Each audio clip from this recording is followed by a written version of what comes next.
Assalamualaikum warahmatullahi wabarakatuh. Apa kabar semuanya?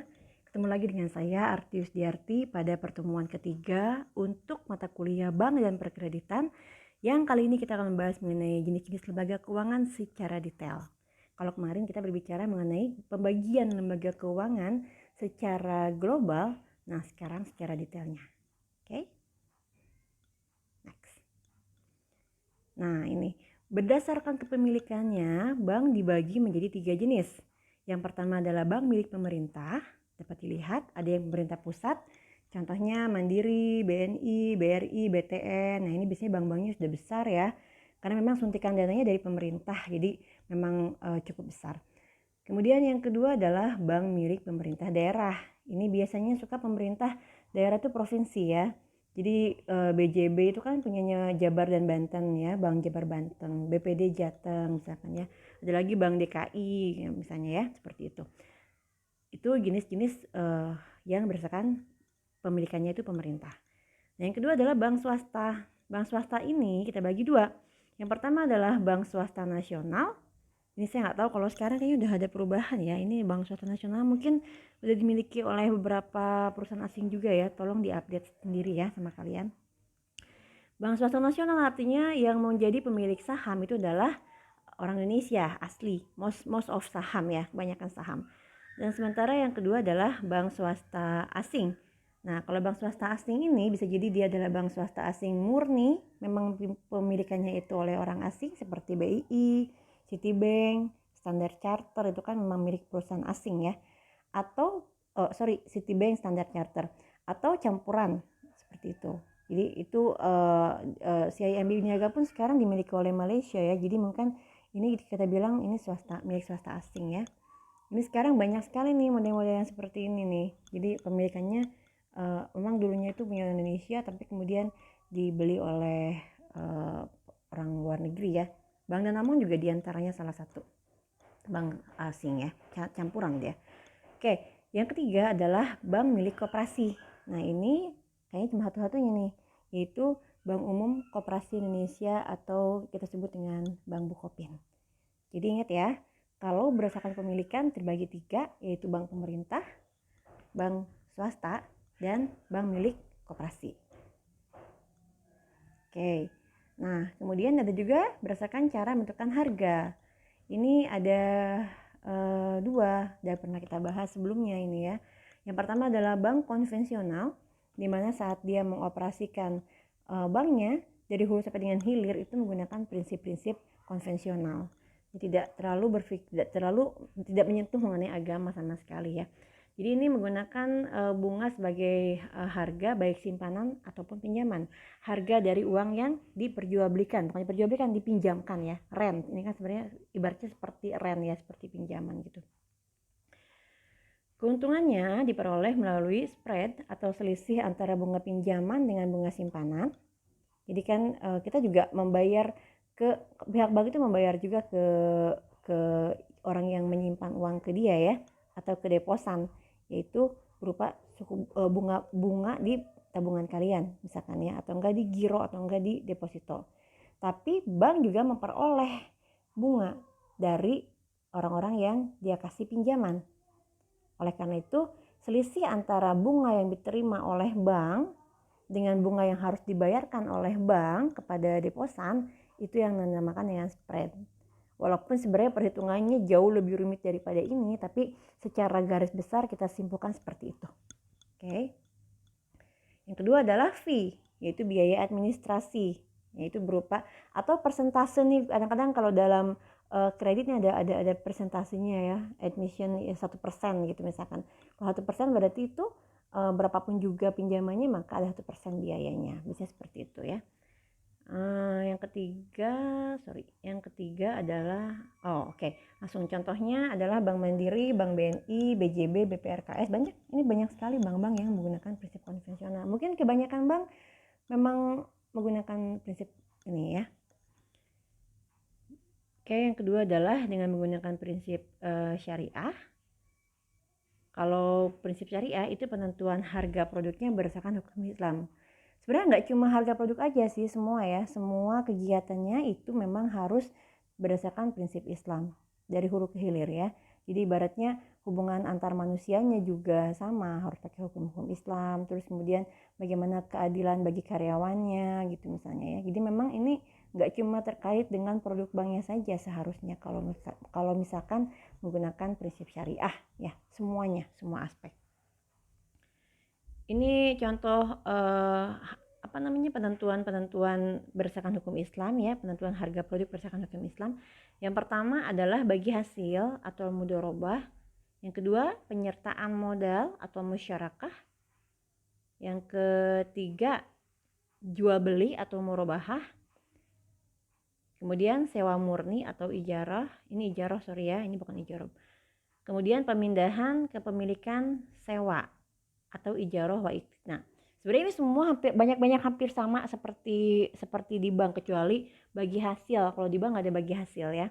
Tapi yang lain-lainnya kurang lebih ada ya, kayak seperti penyertaan modal. Bank juga kan mainin saham sebenarnya dia ya. Makanya dia mengeluarkan produk reksadana juga sebenarnya tuh. Jadi dia juga memainkan penyertaan modal, tapi bentuknya berbeda ya. Kalau di bank syariah penyertaan modal itu artinya dia menyertakan modal uang, bank syariah menyertakan uang atau modalnya kepada pihak kreditur. Atau sebaliknya, dia menerima uang dari pihak luar yang memang ingin memberikan penyertaan modal bagi pihak bank syariah, misalkan seperti itu. Kalau bagi hasil ini pada konsep kredit maupun pada konsep tabungan atau deposito misalkan atau yang lain-lain ya. Jadi bagi hasil nanti kalau misalkan dalam bentuk deposito atau tabungan biasa, bagi hasilnya itu bentuknya pembagian keuntungan antara keuntungan yang diperoleh oleh bank, sharing untuk keuntungan bank dan untuk keuntungan kita. Walaupun ini sebenarnya butuh chapter tersendiri untuk membahas syariah nih ya. Nanti kita akan tambahkan chapter tersendiri aja karena banyak nih, kalau sampai 55 dibahas kita kayaknya nggak bakal cukup waktunya. Nanti kita bahas ya. Contohnya ada Bank Muamalat, Bank Mandiri Syariah, BNI Syariah, BPR Syariah. Nanti untuk yang kelima ini prinsip-prinsipnya kita bahas dalam chapter tersendiri aja. Oke, ini ada pembedanya, prinsip dasar operasinya, versus pelayanannya. Ini yang saya bilang tadi pembedanya dari hulu ke hilir gitu. Sebenarnya semuanya dari fungsi dan kegiatan banknya, kalau konvensional itu sifatnya jasa keuangan, intermediasi, sama bank syariah tapi ada manajer investasi. Walaupun sekarang bank konvensional juga ada ya manajer investasi ya sekarang ya. Tadi saya bilang itu produknya reksadana misalnya ya.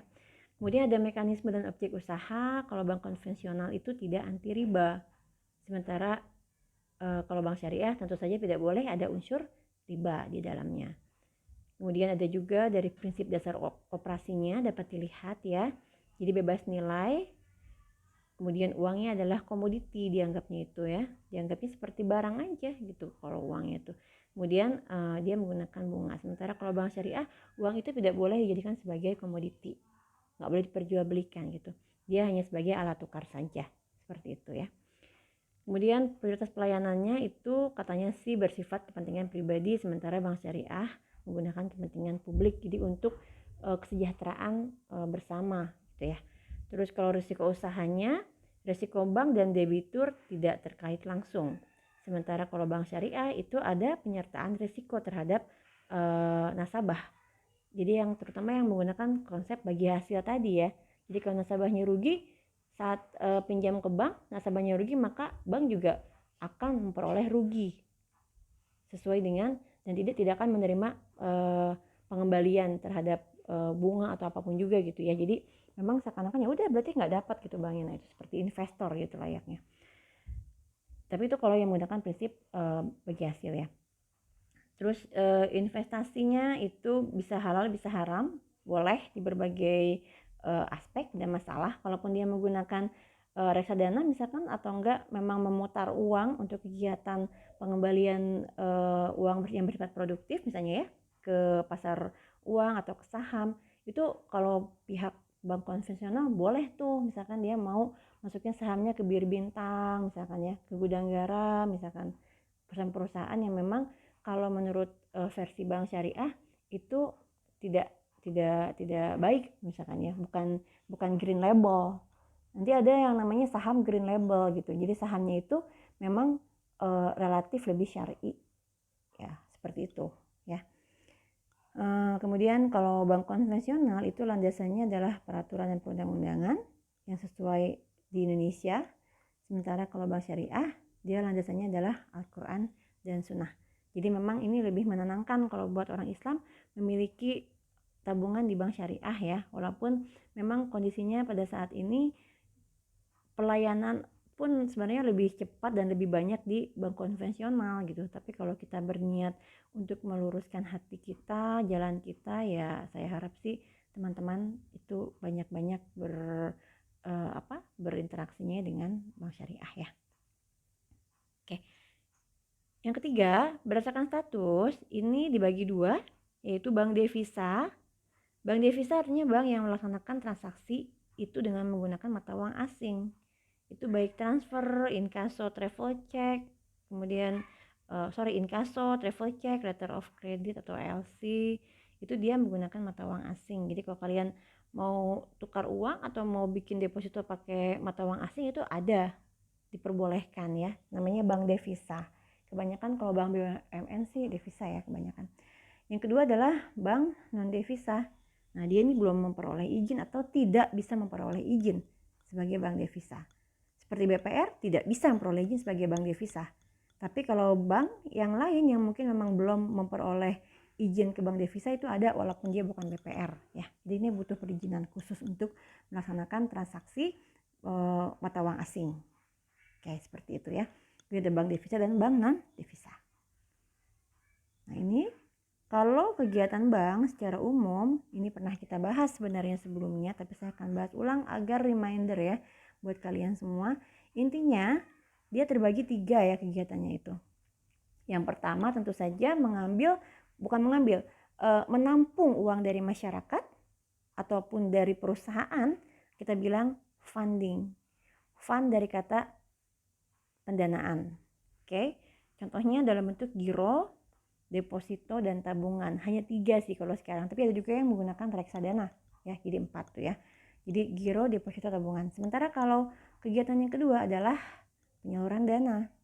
Jadi uang nggak mungkin ditampung di bank disimpan aja gitu, nggak dikemana-manain. Ya gimana caranya bank memperoleh uang nantinya kan, memperoleh keuntungan. Itu si uang dianggap sebagai komoditi untuk dapat bekerja buat bank gitu istilahnya ya. Jadi itu uangnya itu kayak barang modal gitu. Nah modalnya kan harus digolangin ya. Nah digolanginnya itu dengan cara dia menyalurkannya dalam bentuk kredit ke pihak-pihak yang membutuhkannya. Itu baik namanya kredit investasi, modal kerja, perdagangan, ini kurang nih, dan juga kredit konsumtif, yaitu yang untuk perorangan ya, seperti KPR ya untuk rumah, KPM untuk mobil, dan juga kartu kredit seperti itu. Nanti kan orang-orang bayar bunga ke bank atas pinjaman uang yang mereka peroleh. Nah, inilah yang menjadi keuntungan bagi pihak bank. Yang ketiga tentu saja ini adalah jasa-jasa yang akan banyak gunanya buat kita sebagai seorang pengusaha ya. Ada transfer, inkaso, clearing, safe deposit box, bank card, bank notes, bank guarantee, referensi bank, banyak nih. Dan nanti kita akan bahas di bagian kredit ya, terutama kayak seperti bank garansi, LC, traveler, kalau traveler check enggak ya. Bank garansi, referensi, letter of credit bisa digunakan banyak untuk kegiatan perkreditan. Kalau transfer, inkaso, clearing itu kebanyakan untuk lalu lintas pembayaran uang aja ya. Nanti kita akan bahas di bab berikutnya. Kemudian banyak ya pembayaran gaji, setoran pajak, enak kan sekarang nggak perlu orang itu ngamplopin satu persatu gitu. Sekarang bener-bener gaji itu dapat langsung otomatis dipotong dengan menggunakan AFT, automatic fund transfer biasanya ya, dipotong dipindahkan ke rekening pegawai sesuai dengan jumlah gaji yang ditetapkan oleh perusahaannya. Seperti itu. Jadi ini akan berguna sekali buat kita, nanti kan kita bahas berikutnya ya. Oke, ini kegiatan BPR. Ingat, BPR itu hanya menghimpun dana dalam bentuk deposito dan tabungan, tidak ada giro ya. Kemarin sudah dibahas, jangan sampai lupa. Kemudian kreditnya bisa investasi, modal kerja, perdagangan, tapi jumlahnya ada syaratnya, tidak boleh terlalu besar. Ada rasionya berbeda dengan rasio bank konvensional ya, dia harus extra safe. Kemudian yang ketiga, ini adalah larangan kegiatan BPR, yaitu tidak boleh menerima simpanan dalam bentuk giro. Jadi nggak boleh ada cek, nggak boleh ada devisa juga ya, valuta asing. Tidak boleh mengikuti clearing. Nah ini kan kalau cek pakai clearing nantinya itu ya kegiatannya. Dan tidak boleh melakukan kegiatan perasuransian. Seperti itu. Jadi itu larangan dari BPR. Sementara kalau bank campuran atau bank asing, itu sebenarnya dia tidak boleh menerima simpanan dalam bentuk tabungan. Dia hanya boleh menyalurkan kredit saja.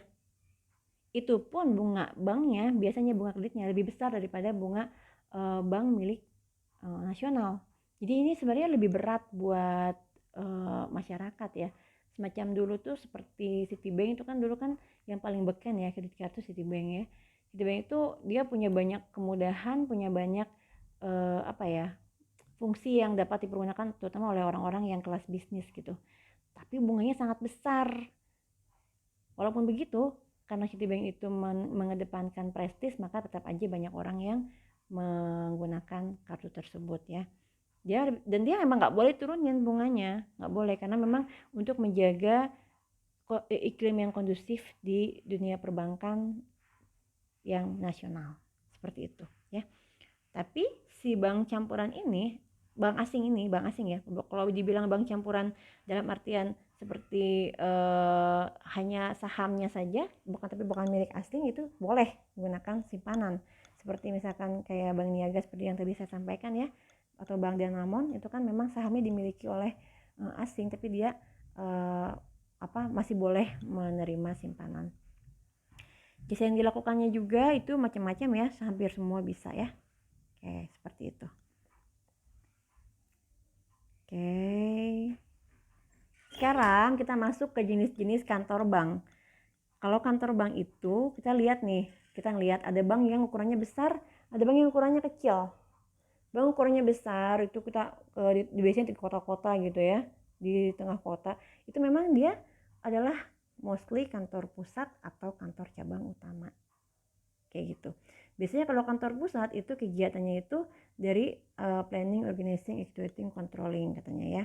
Tidak melayani jasa bank, hanya manajerial aja. Walaupun sekarang kantor pusat banyak juga sih yang membuka membuka jasa bank juga ya. Tapi biasanya di lantai paling bawah, biasanya kayak gitu ya. Kalau dia punya gedung sampai tinggi ke atas, lantai paling bawahnya aja yang bersifat pelayanan.